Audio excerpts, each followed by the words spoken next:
Lana Del Rey's artistry represents a fascinating interplay between chaos and control. In the song Pretty When I Cry, she demonstrates how art can impose order on emotional turmoil, embodying both Apollonian and Dionysian principles that Nietzsche explored.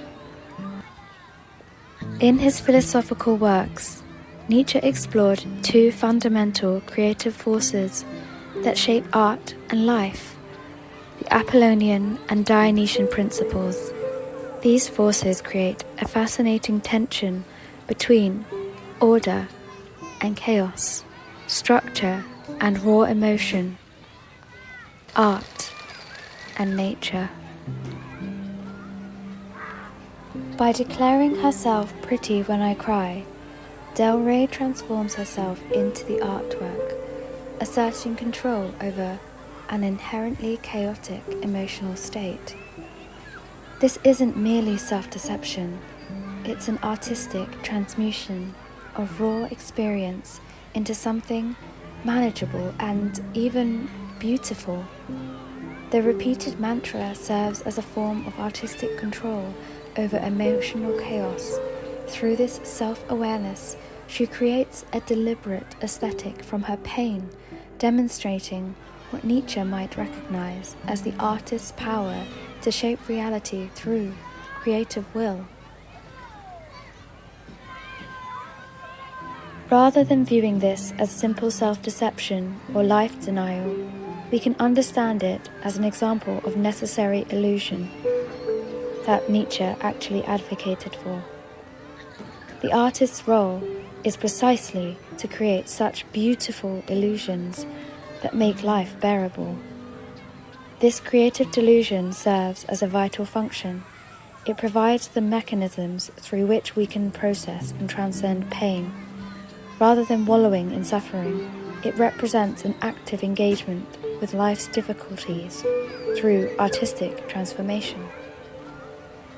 When we view Del Rey's work through this lens of artistic transformation, we see not weakness but strength, the power to shape reality through creative will.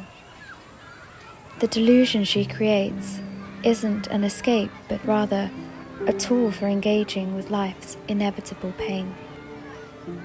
The artistic control over chaos demonstrates how we might face life's difficulties, not through denial or even pure acceptance, but through creative transformation. The ability to declare oneself pretty when I cry represents the artist's power to impose form on formless suffering. The true power lies not in avoiding pain or surrendering to it, but in our capacity to transform it through artistic will. This creative response to suffering, this ability to impose beauty on chaos, represents what Nietzsche would recognize as a life-affirming force, where the artist becomes both the artwork and the creator.